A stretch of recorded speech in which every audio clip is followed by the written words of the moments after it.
welcome to the Deep Dive. Today we're plunging into an experience that's truly universal. The gentle, comforting sway of a rocking chair. Maybe the predictable beat of a song that just gets you. Or even the subtle, steady rhythm of your own breath. hmm These rhythms often evoke a profound sense of relaxation, sometimes without us even consciously, realizing why. It's true, isn't it? That innate, almost primal response to rhythm is incredibly powerful. And that's exactly what we're exploring in this deep dive. We're venturing into a fascinating synergy, really. Right. The profound connection between manual percussion techniques and their musically rhythmic applications within a therapeutic context. So this isn't simply about a particular massage technique, then. Not at all. I mean, it's about understanding how rhythmic touch can quite literally play our bodies like instruments, influencing everything from our brain waves to our deepest sense of safety and even how we perceive pain. It's pretty far reaching. And to unpack this intricate relationship, we've pulled together an incredible stack of sources. We'll be drawing deep insights from Dr. Stephen Porges, the originator of polyvagal theory, to illuminate how our nervous system constantly responds to signals of safety and connection.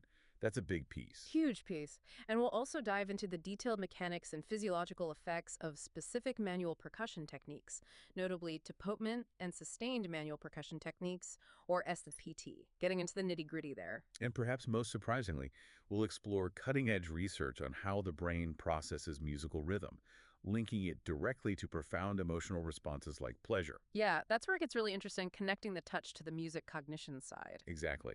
So our mission for this deep dive is to truly unpack how these seemingly disparate areas, you've got neurology, manual therapy, and the very cognition of music, how they converge to offer truly powerful and transformative therapeutic possibilities. Get ready for some serious aha moments, I think, because what we're about to explore might fundamentally shift how you think about touch, rhythm, and ultimately healing.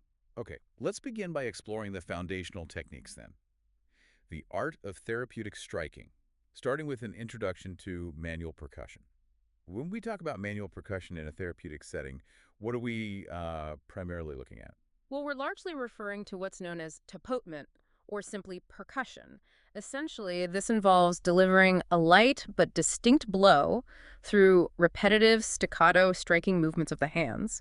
And these can be done either simultaneously or alternately. Right. It sounds quite vigorous, maybe even startling if you haven't experienced it before. It can sound that way, yeah. But it's crucial to understand that when performed skillfully, these techniques are paradoxically both stimulating and deeply relaxing. That's the key, isn't it? The skill. Absolutely. It might seem counterintuitive, but look, many people have experienced a simple form of this without knowing the term. If you've ever received that rhythmic pat on the back to help clear your chest during a cold, Oh, yeah, sure. that's a basic form of therapeutic percussion. It's an established practice, widely used by respiratory therapists and nurses, specifically to help loosen phlegm and congestion in the lungs. The consistent rhythm and impact help to mobilize secretions, preparing them for easier expulsion. It's very practical. That's a great example of its everyday application. And the variations in how these rhythmic strikes are delivered are incredibly diverse, right? Mm, Allowing for a wide spectrum of effects tailored to different therapeutic goals. exactly. Our sources detail several key hand formations and techniques used in tapotement.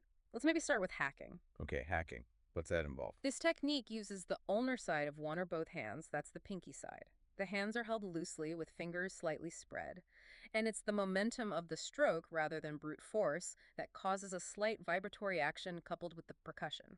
And what's fascinating about hacking is its nuanced effect on muscle tissue, isn't it? Oh, absolutely. When a practitioner performs hacking along muscle fibers, the rhythmic vibratory input can actually induce relaxation in those muscles. It's quite soothing. But across the fibers. Yeah, if you apply hacking across large muscles, the stimulus can selectively excite muscle spindles, leading to minute, almost imperceptible muscle contractions.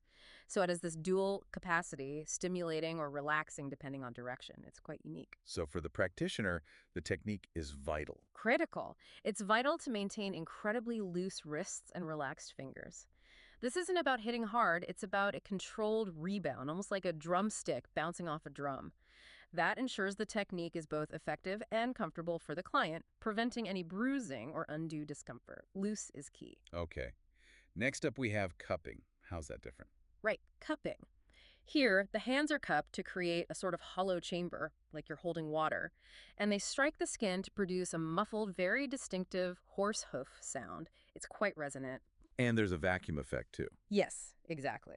As the cupped palm lifts from the skin, it generates a slight vacuum effect.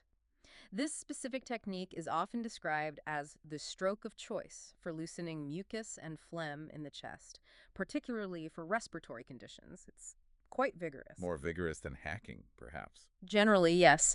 And as the sources note, it can even induce coughing as it effectively mobilizes secretions, which in that context is actually the goal. Right, you want to clear things out. Exactly. And a practical tip for practitioners: orienting the client with their head lower, maybe leaning over a pillow, especially if they can tolerate it, can significantly aid in the drainage process. Gravity helps. Makes sense. Then there's tapping, which sounds simpler.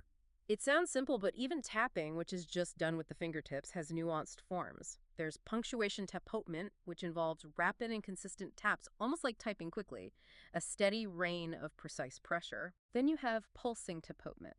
This is usually one-handed, with alternate deep and light taps, designed to mimic the rhythm and feel of a heartbeat. Very grounding, very regulating sensation for many people. Oh, like a heartbeat. I can see how that would be calming. Mm-hmm. And for the lightest, most delicate application, particularly on sensitive areas like the face or scalp, there's raindrop tapotement. Here, each fingertip strikes lightly at a slightly different time, truly mimicking the gentle, irregular patter of falling raindrops. Wow, that sounds incredibly subtle. It is. Each variation really serves a different purpose, highlighting the art in this therapeutic striking. It's not just random hitting. Definitely thinks it sounds like an art. Moving to more robust applications, what about pounding? Pounding uses the ulnar side of one or both loose fists. Again, loose is important. It's performed rhythmically with moderate pressure. You should think of it less as a heavy blow and more like a steady, rhythmic rapping on a door. Okay, like a firm knock. Yeah, exactly. It's often applied to larger, more fleshy muscle groups like the posterior legs and hips, where you might want deeper penetration and broader stimulation. And then there's clapping or slapping. Right. This involves using the palmar surface of the hands and fingers, striking alternately with fingers held together. If performed correctly, it aims for a distinct, resonant smacking sound, which signifies proper contact and rebound. It's quite invigorating. Sounds like it. And finally, diffused. That sounds interesting. Diffused tapotement is a really interesting variant, yeah. Here, a relaxed hand is laid flat on the client's body, say, the abdomen, and the back of that hand is struck with the other hand using a loose fist. So you're striking your own hand. You are, yes. And the bottom hand is then gently dragged across the surface. It's often applied to the abdomen, and it's noted for creating an almost ultrasound effect because of the specific vibration and the way the force spreads through the tissues underneath. Huh. Ultrasound effect. Interesting. Mm-hmm. But regardless of the specific technique, the general application principles are absolutely critical for both efficacy and client comfort. You always start light. Start light, moderate speed. Exactly. Then gradually increase the intensity in a controlled crescendo, building it up. And then, importantly, you finish by diminishing both speed and depth, fading it out. Like bringing music down. Precisely. And the hand should always spring back after contact. This rebound ensures the rhythmic quality and prevents any undue stagnant pressure. It keeps the technique dynamic and alive. Okay. Beyond these fascinating mechanics, what about the broader applications? Clinically, what are these techniques good for? Well, clinically, they're incredibly useful for normalizing soft tissue dysfunction, things like tight muscles or fascial restrictions. They can improve flexibility and help restore proper movement patterns, especially where muscle tone might be imbalanced. Like if one side is tighter than the other. Exactly. They can also play a role in strengthening and conditioning muscles, maybe bringing more awareness or blood flow. From a symptomatic perspective, they can lead to analgesia, that's pain relief, and significantly increase kinesthesia around joints. Kinesthesia. That's the body's sense of where it is in space. Correct. Your awareness of your own movement and position.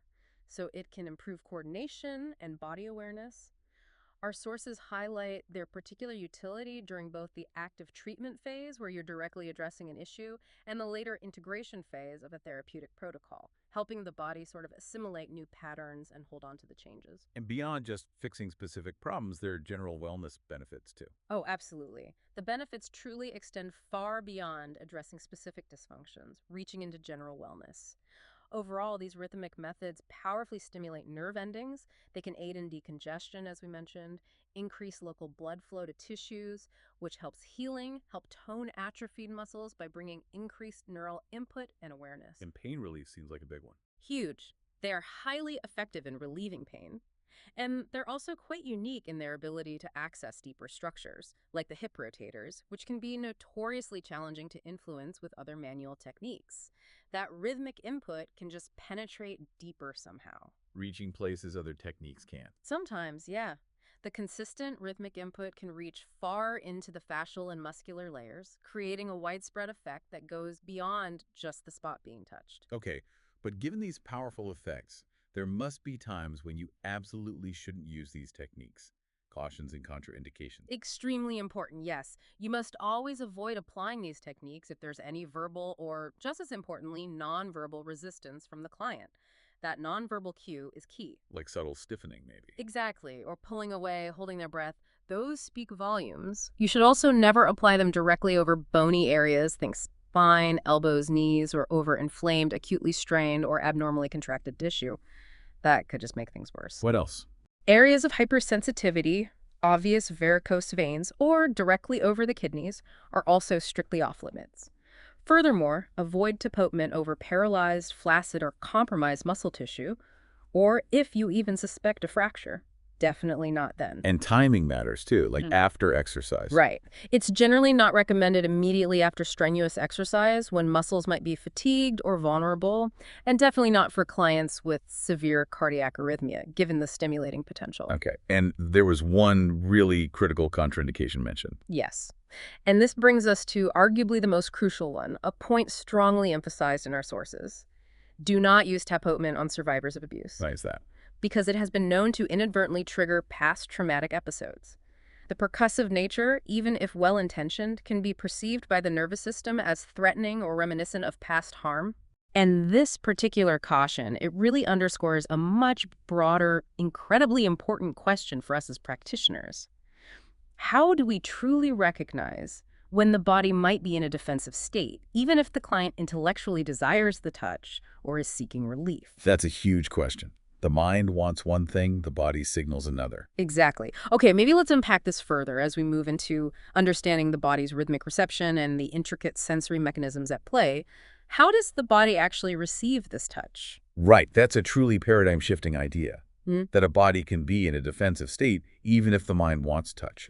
So if the body can be so subtly influenced, how exactly does it listen to our touch? This leads us to the concept of somatosensation, right? Somatosensation, which is essentially the comprehensive sense of the body and its movement, and it's so much more than just simple touch. It includes things like discriminative touch, feeling textures. Exactly. Discerning the texture of silk versus sandpaper, or identifying keys in your pocket without looking. It also includes deep pressure, like what you'd feel during a deep tissue massage or when applying a foam roller to a tight muscle. And temperature, pain. Temperature, pain, itch, tickling, and crucially, proprioception. That's your body's unconscious awareness of its position and movement in space, knowing where your arm is even with your eyes closed. And what's fascinating here is how these diverse sensations are detected, right? By specialized receptors. Yes, by a whole sophisticated orchestra of specialized receptors distributed throughout our skin and underlying tissues. It's really intricate. For instance, some receptors are quite shallow, close to the surface. Like Merkel nerve endings? Merkel endings, exactly. And Meissner corpuscles. Merkel endings are great at detecting sustained pressure and fine details feeling the edge of a coin, say. Meissner corpuscles, on the other hand, are highly sensitive to sudden displacement of the skin and low-frequency vibrations. They adapt quickly. Which is why you stop noticing your clothes. Precisely. You stop noticing your watch or clothes after putting them on because those Meissner's corpuscles adapt.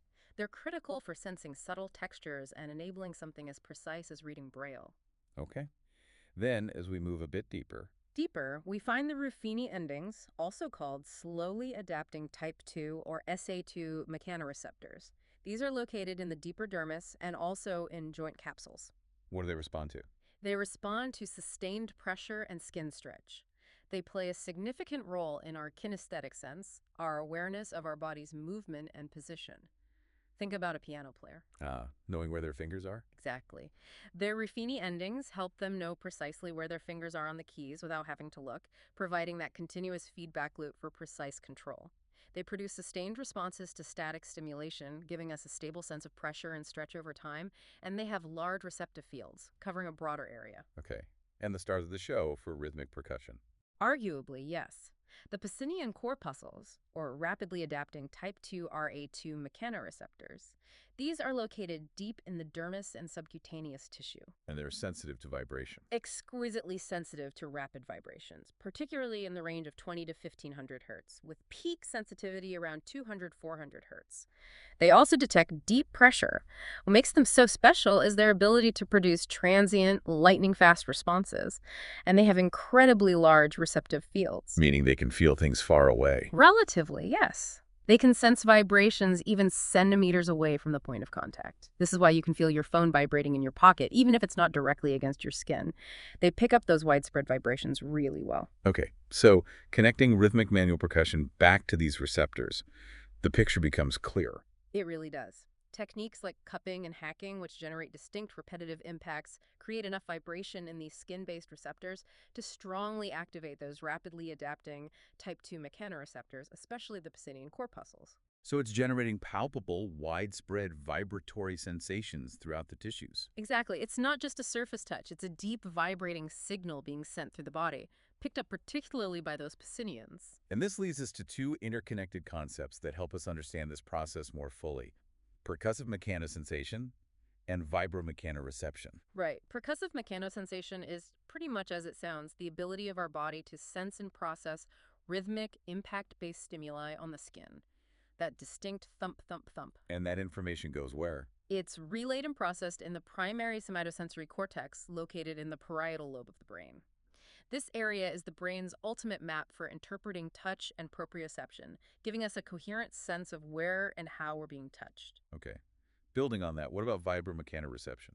Vibromechanoreception is the ability to specifically detect and process vibratory mechanical stimuli. This sensation is particularly relevant to certain types of tapotement, like cupping or hacking, which are designed to create those deep vibratory sensations in the tissues. As we just discussed, those specialized mechanoreceptors, especially the highly sensitive Pacinian corpuscles, are crucial for sensing these vibrations. So it's picking up the ripple effect. Kind of, yeah. And even detecting fine textures through movement, like rubbing your fingers over corduroy. Gotcha. Now, when we combine these two, We arrive at the broader concept of mechanovibratory perception. This term really encompasses the full spectrum of our ability to sense and interpret both direct mechanical pressure and the subtle yet powerful vibratory stimuli. so in tapotement, this means perceiving everything from raindrop tapping to pounding. Exactly. Perceiving that incredible range of strokes, from the gentle, almost imperceptible raindrop tapping to the more vigorous percussive pounding. The somatosensory system, with its diverse array of mechanoreceptors working in concert, detects these stimuli, relaying that rich tapestry of information to the somatosensory cortex for an integrated, coherent perception. It's a complex integration. And here's where it gets really interesting, you said, a true aha moment. Yeah, I think so. It's this. Our bodies can literally listen by feeling. They can actually hear your touch in a manner of speaking. Hear your touch, how so? The rhythmic, mechanical, and vibratory signals from touch are not just felt locally at the point of contact, they are interpreted by the brain in a much broader, even musical way. Wow. This is a foundational insight into how these rhythmic applications transcend mere physical manipulation. It's about how we can influence internal states, not just through direct muscle work, but through the language of rhythm being perceived by the brain. That's a truly profound and almost poetic idea. So if our bodies can listen by feeling, how does the brain interpret this somatic music we're playing? Let's dive deeper into the brain's own dance to the beat, starting with rhythm and brainwaves. Let's imagine your brain as a busy concert hall, constantly buzzing with electrical activity. When you listen to music, or even when you simply feel a consistent rhythm, your brain responds by creating specific electrical patterns, like an internal light show synced to the external input. These patterns are what we call brain waves. And beta waves are relevant here. Specifically beta waves, yes. They operate in a frequency range of about 12 to 30 hertz, and they're primarily linked to states of active concentration, logical thinking, and general alertness. These are the brain waves that enable us to perform tasks requiring focus, like solving a puzzle or paying attention in a meeting. But too much beta isn't good either. Right, it's a balance. Too much beta activity can manifest as feelings of anxiety, restlessness, maybe that wired but tired feeling, or a persistent difficulty in relaxing and quieting the mind. Conversely, too little beta activity might indicate challenges with concentration, a general sluggishness, or impaired cognitive function. It's about finding that optimal range for focused calm. And this brings us to a key concept, the beta rhythmic impulse response. What exactly is that? This is literally your brain's unique way of dancing to the beat. It's how your brain reacts to rhythmic patterns, whether you consciously hear them through your ears or physically feel them through touch, like tapping your foot to music, but happening electrically inside your brain. So rhythmic touch can directly influence brainwaves. That's the implication, yes. Yeah. Carefully applied, rhythmic touch can directly influence our brain's electrical activity, potentially nudging it towards a more regulated or desired state, perhaps enhancing focus or promoting relaxation depending on the rhythm used. And there's a whole network involved in the brain. Oh, yeah. If you visualize how auditory input travels through the thalamus to the cortex and other motor areas, you see this complex, interconnected network dedicated to rhythm perception. Our sources strongly suggest that tactile rhythmic input taps into a remarkably similar, if not overlapping, network. It creates this powerful brain-body connection through rhythm. What's truly remarkable, building on this, is the link research has found between predictability, rhythm, and pleasure, particularly in music. Our brains are constantly, almost obsessively generating predictions about upcoming sensory information. It's happening all the time unconsciously. Why is that so important? Well, this predictive capacity is fundamental to our very survival and how we adaptively interact with our environment. Being able to anticipate what happens next helps us prepare and react appropriately. And the ability to predict the precise timing of the next event, what we call temporal predictability, is not just an intellectual exercise. It's absolutely key to how we emotionally respond to music, and by extension, probably to rhythmic touch as well. And studies have shown this connection clearly. Yes, a fascinating study brought this to light with incredible clarity. It demonstrated a strong positive correlation between fluctuations in reported pleasantness, or what researchers call valence, and temporal predictability in music. So, when the beat was more predictable, Listeners consistently experienced higher levels of pleasantness, and here's the kicker. This held true even when controlling for other musical features that we know influence emotion, like changes in pitch, overall tempo, or loudness. It points to something deeper about the rhythm itself. and this wasn't just one small study. No, this link was further supported by analysis of a massive online database containing nearly 1,800 songs. In this study, they looked at pulse clarity, which is an automatically extracted index of how easily the beat is perceived. What did they find? They found a strong positive association with mean pleasantness ratings. The more temporally regular and predictable a song was, the more pleasant it was generally rated. It speaks to something fundamental in our human wiring, maybe. Our inherent desire for order, predictability, and perhaps safety in our sensory environment. But there's a sweet spot, right? It can't be too predictable. Exactly. There's an optimal sweet spot.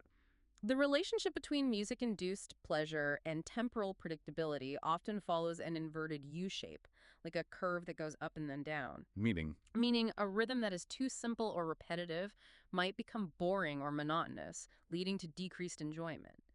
Conversely, a rhythm that is too complex or unpredictable might feel chaotic or anxiety-inducing.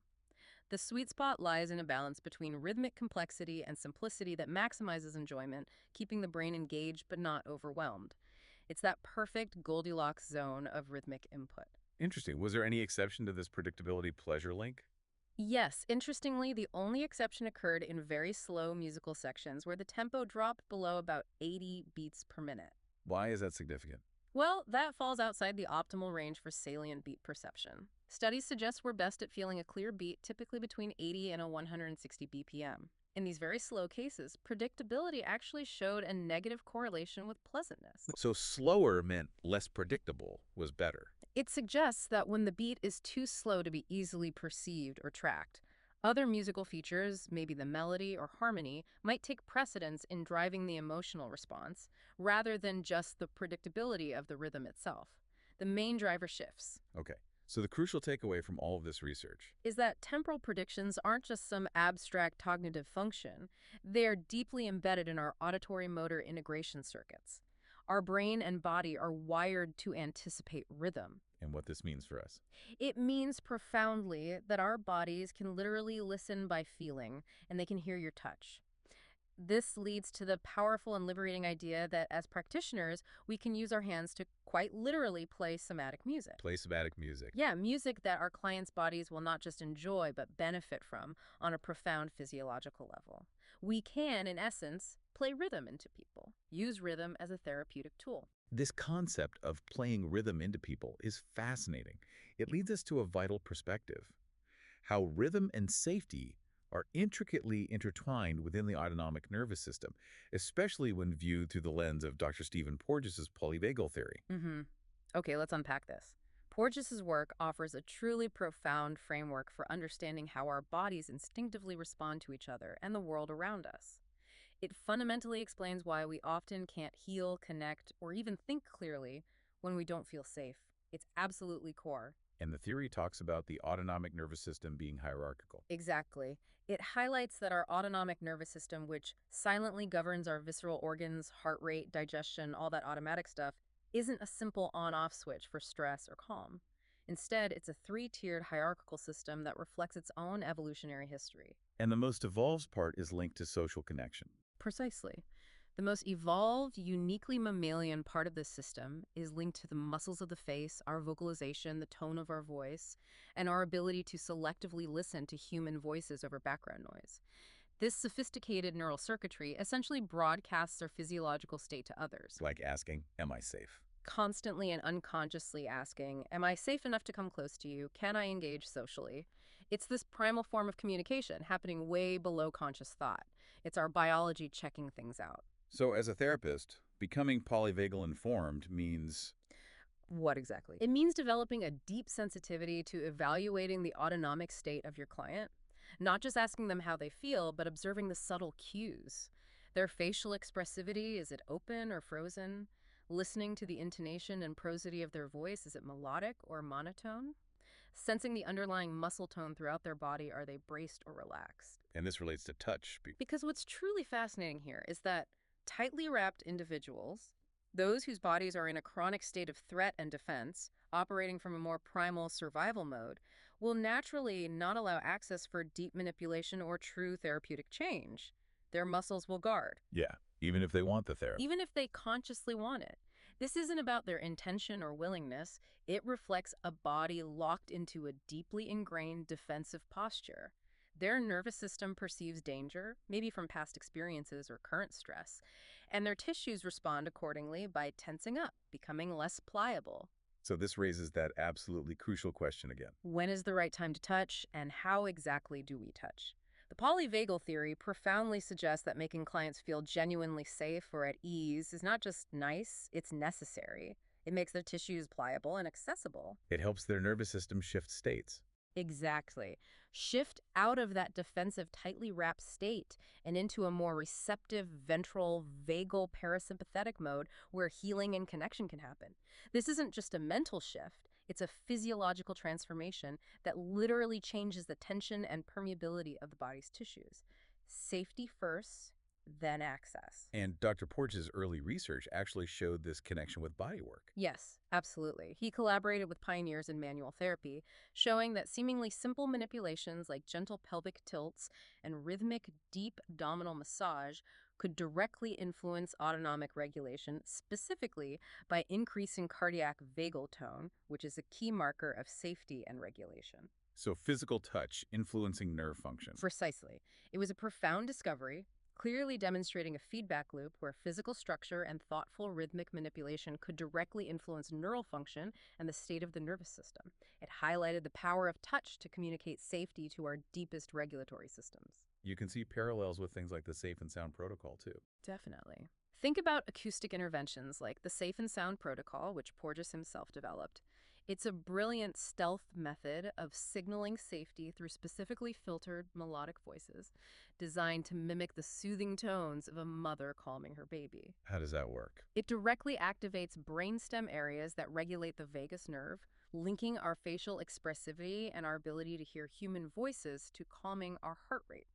It's using sound to signal safety to the nervous system. And this relates to rhythmic touch how? Well, this isn't about directly hacking the vagus, as some might oversimplify it. Instead, the profound goal, whether through sound or touch, is to provide consistent, predictable, and non-threatening signals of rhythmicity and safety directly to the brainstem. So rhythmic movements, touch, sound. Rhythmic movements, subtle posture shifts, calming sounds, attuned touch, even intentional breathing manipulations can all positively impact the vagus nerve and the overall autonomic state. When the brainstem calms down, when that primal alarm system is quieted, The higher brain functions come online. it literally frees the cortex, the thinking, creative, problem-solving part of our brain, to engage more fully. Instead of using all its energy on inhibition and scanning for danger, it can focus on connection, learning, and healing. Calming the base allows the top to flourish. And fascia plays a role in this sensory communication too. A big role. The body's intricate network of fascia, that connective tissue web throughout the body, particularly in mammals, is richly innervated with sensory components. It links directly to the autonomic nervous system and our visceral feelings, our gut instincts, our felt sense. And fascia differs throughout the body. Yes. More evolved fascia, like that found in the face, offers much greater specificity of sensation and allows for nuanced expression. That's why facial expressions are so communicative of our internal state. In contrast, the older, more diffuse visceral fascia in the gut provides less specificity, which is precisely why gut pain can often feel generalized and harder to pinpoint exactly. It highlights the complex sensory architecture through which rhythmic touch can communicate these signals of safety or danger. Which brings us to Porges's concept of neuroception. What is that again? Neuroception. It's the nervous system's unconscious mechanism for detecting cues of safety or danger in the environment, or even within our own bodies. This detection happens below the level of conscious awareness. Below conscious thought. Completely. It's constantly scanning, moving us into different physiological states, fight, flight, freeze, or that safe social engagement state based on these subconscious cues. Unlike conscious perception, where we think about what we're seeing or hearing, neuroception operates entirely outside our awareness. Like that immediate feeling you get in a room sometimes. Exactly. Why we might instantly feel a sense of ease or discomfort in a new room or with a new person without consciously knowing why? That's neuroception at work. Similarly, a body's defensive reaction to touch. Even if the client wants the touch. Yes, even if the client intellectually desires the touch and is consciously trying to relax, that physical guarding is often a neuroceptive response to a perceived threat, a signal that hasn't been fully processed as safe by the deeper parts of the nervous system. The implication here seems profound for therapists. It is. Our hands, through their rhythmic, predictable, and attuned application, can provide clear, unambiguous neuroceptive signals of safety to the body. This isn't about convincing the thinking brain, it's about speaking directly to the nervous system in its own language. And that allows for deeper work. It opens up the possibility for deeper therapeutic work, allowing the body to truly relax and shift its physiological state, not just because the mind is willing, but because the nervous system itself feels secure enough to let go and change. Safety unlocks potential. Okay. So with rhythm, mechanoreception, and this crucial element of safety in mind, how does this all translate into modulating pain? Pain is essential, right, on the alarm system. Absolutely essential. Pain serves as a vital alarm system, signaling actual or potential tissue damage. It's a crucial protective mechanism we wouldn't want to be without. However, and this is key, the perception of pain isn't simply a direct, linear reflection of the injury's severity. It's more complex than that. Much more complex. It's a dynamic balance between incoming nociceptive signals, that's the raw pain signaling information from the tissues, and sophisticated modulation by the central nervous system. Our brain and spinal cord actively shape our pain experience. And this modulation can go both ways. Yes, it involves both inhibitory mechanisms, which can reduce or dampen pain perception, and facilitatory mechanisms, which can amplify or prolong it. When these pain circuits become dysregulated, unfortunately, it can lead to chronic pain disorders, where the alarm system essentially remains stuck in the on position long after the initial threat is gone. And a crucial component in this modulation is the descending pain modulation system. That's right. This is a powerful brain-based system that allows our brain to actively influence our perception of pain, sending signals down the spinal cord. A key hub in this system is the periaqueductal gray, or PAG, which is strategically located in the brainstem. The PEG, what does it do? The PAG is involved in both ascending pathways, pain signals traveling up to the brain for interpretation, and these crucial descending pathways, sending signals down from the brain to control pain input. It's a central processing and relay station. And it connects to other areas. Yes, the PEG projects down to another area in the brainstem called the rostroventral medulla, or RVM. The RVM then sends signals further down that can either inhibit turn down or facilitate turn up pain perception right at the level of the dorsal horn in the spinal cord, where pain signals first enter the central nervous system. So it's like our body's internal dimmer switch for pain. That's a great analogy. A powerful internal dimmer switch for pain perception, controlled from the brainstem. That's a powerful image. So how does rhythmic touch specifically activate this dimmer switch? Is it just the physical input? It's an excellent question, and it's quite multifaceted. It's not just a simple on-off switch triggered by any touch. When our mechanoreceptors, particularly those deep-seated Pacinian corpuscles that are so attuned to vibration, are consistently activated by predictable rhythmic touch. The rhythm is key again. Always key. They send a steady, non-threatening stream of sensory information up to the brain. This input reaches areas like the PAG. Now, the PAG isn't just a passive relay station, it's a sophisticated processing hub. And it integrates this rhythmic input with other information, like safety cues. Exactly. When it receives these consistent, non-alarming rhythmic signals, especially in the context of perceived safety, which, as we discussed with polyvagal theory, is paramount, it can then initiate those descending signals down to the spinal cord. Telling the spinal cord to turn down the volume on pain. Essentially, yes. These descending signals tell the spinal cord circuits, hey, turn down the gain on those incoming pain signals from the periphery. Things are predictable and safe here. It's like our body is saying, everything's all right, no need for high alert. This direct dampening of pain perception is incredibly powerful. So it's not just the physical input, it's how the brain interprets that input in the context of safety and predictability. Precisely. It's a synergistic effect. The physical input creating specific sensory signals, but also the brain interpreting that rhythm and the overall context as safe, which allows the descending inhibition to really kick in. And the benefits extend far beyond just analgesia or decreased pain reception. Oh, definitely. Rhythmic manual percussion can also trigger incredibly beneficial physical reactions like widespread muscle relaxation, partly through reducing that protective guarding. And crucially, it can induce positive emotional responses. Like reduced anxiety. Yes, studies suggest a measurable decrease in anxiety, potentially an increase in dopamine processing, which is linked to pleasure and reward, leading to feelings of joy, contentment, and an overall positive affect. It's truly a multi-layered effect, touching both the physical and emotional landscapes of our well-being. The rhythm influences mood. And Dr. Borges talks about chronic pain involving learned patterns in the brain. Yes, he explains that chronic pain isn't just about localized tissue damage anymore. It often involves a higher brain-learned relationship. Basically, brainstem circuits can become locked into certain defensive positions, maintaining a state of vigilance and pain perception even when the initial injury has long healed. It's a maladaptive pattern. So how can manual manipulation help break that pattern? Well, Porges suggests that manual manipulation, especially if done slowly, gently, and repeatedly, what he calls neuro exercises, can create a repatterning of sensory information. Not squeezing trauma out of muscles? No, that's a common misconception he pushes back against. It's not about forcefully releasing something stored in the muscle.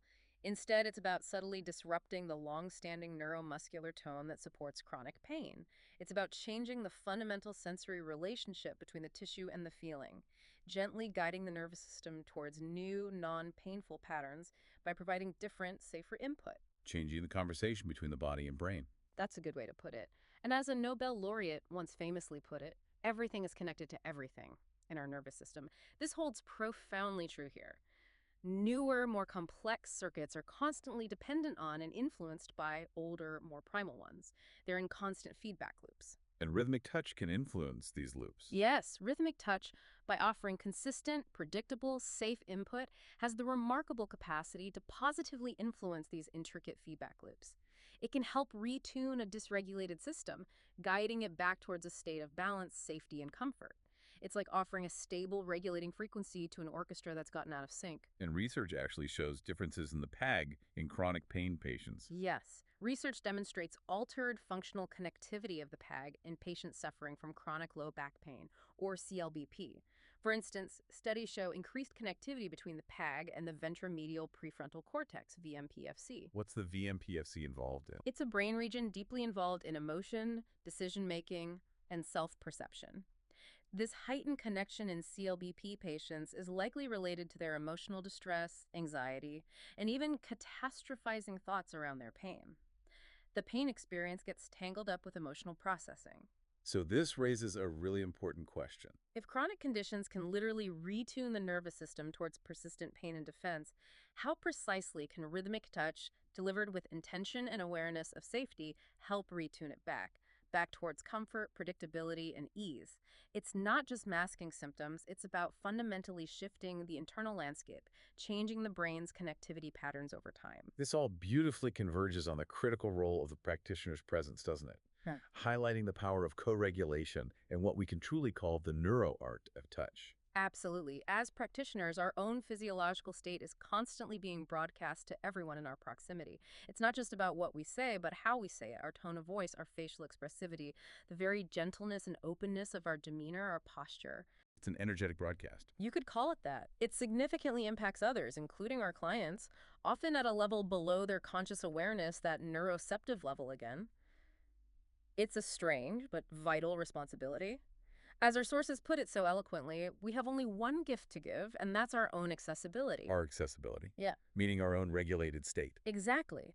When we broadcast genuine accessibility and safety, when our own nervous system is relatively calm and open, it allows the other person's nervous system to feel safe in our presence. It invites them to engage, both physically and emotionally, with the therapeutic process.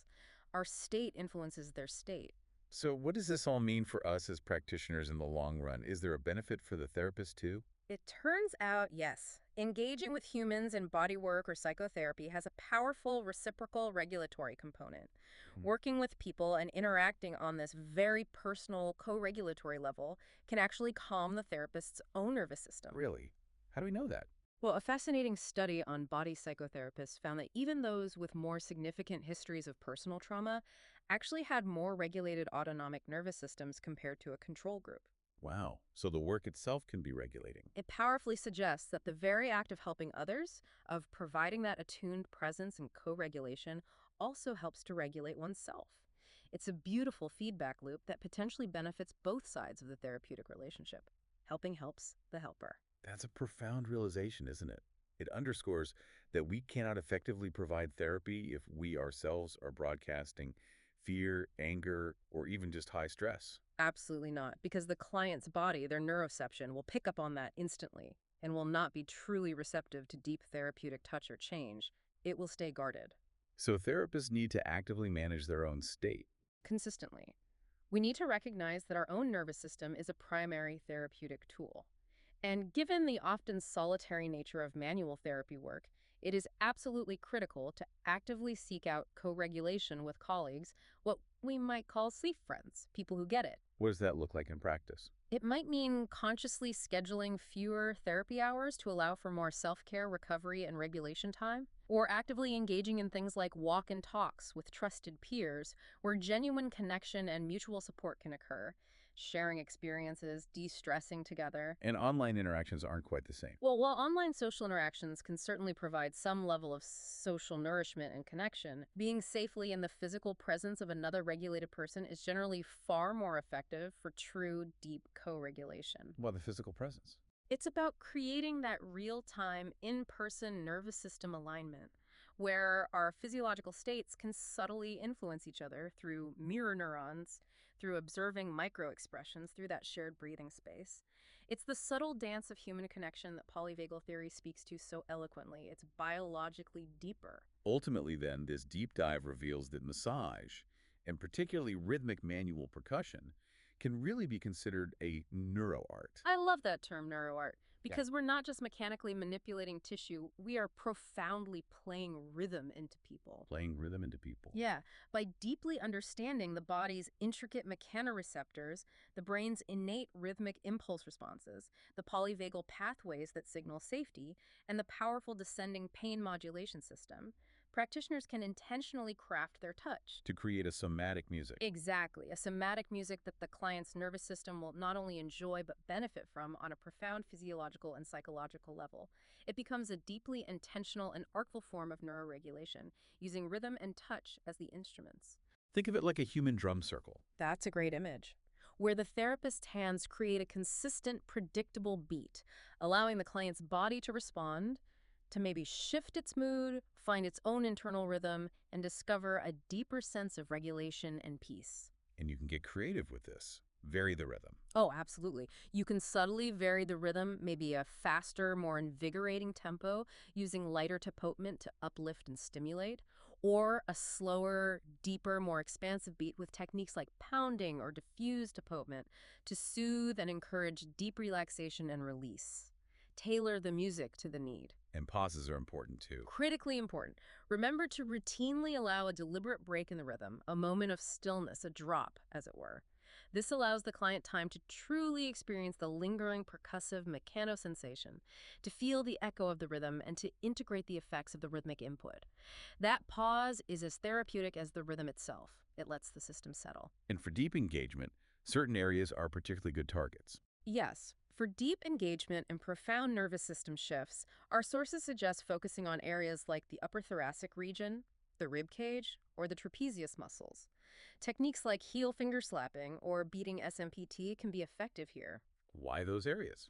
These areas are particularly receptive to rhythmic input, partly due to their rich innervation and their close connection to respiratory muscles and autonomic functions centered in the chest and upper back.